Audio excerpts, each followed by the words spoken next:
Barandal. Barangay Barandal ito para po. Okay, so yan. So exercise muna si Manong Manibela kasi kailangan namin yan. At mamaya, syempre pagliliko, kailangan maging komportable yung kamay na ma'am. No?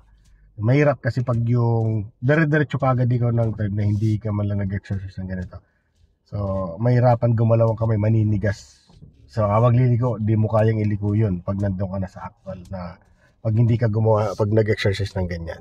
Kaya importante yan sa mga baguhan na driver na gusto mag-aaral ng driving, bago kayo magpatakbo. So, set up nyo muna yung kanyang kamay na gaya nito. Okay, ikot-ikot hanggang gumaan lang yung pag-ikot ng manibela. Hanggang hindi na magbuhol-buhol yung kamay. Yan, ganyan lang po. Ano? Mamaya mararamdaman, ganda-ganda ng galaw natin yan. Hindi ka na mahirapan. Ano po? Yan, diretso lang po mga.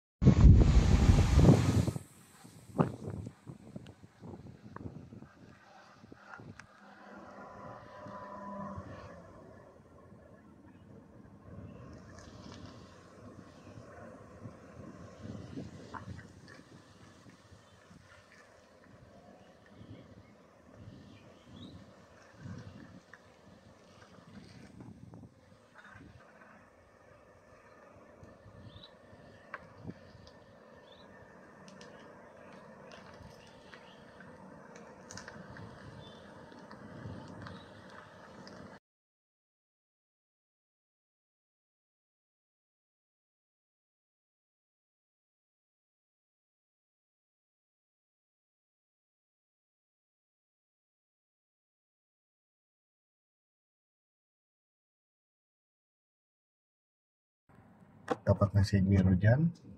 Isang ikot. Yan. Tapos, tingin dito, wala. Pakaramdaman mo yung gulo mo kung lumagpas na sa kanya. Yan, okay na yan. Anak, lagpas na yan. Yung gulo mo. Todo manibela dyan, wala syempre. Okay, yan na to. So dyan, safe dyan sigurado.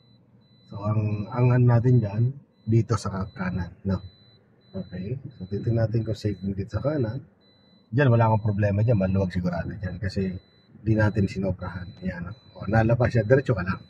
Kasi nalabas naman siya. Tapos ang puwet. Opo, saka yung katawan ng sakyan. Nalabas siya. Oh. So, hindi ka sasakit sa kanya. Hanggang pumantay lang katawan ng sakyan mo sa guhit. No? Pati pa. Pati pa. Okay, stop. Yan, kita naman ni Bella. 1 and 2. Atras na lang. No? Itapat mo yung side mirror mo sa kanila. Diyan sa ano, sa katabi mo. Down. Okay. Stop. Yeah. Okay. Ganun lang, no?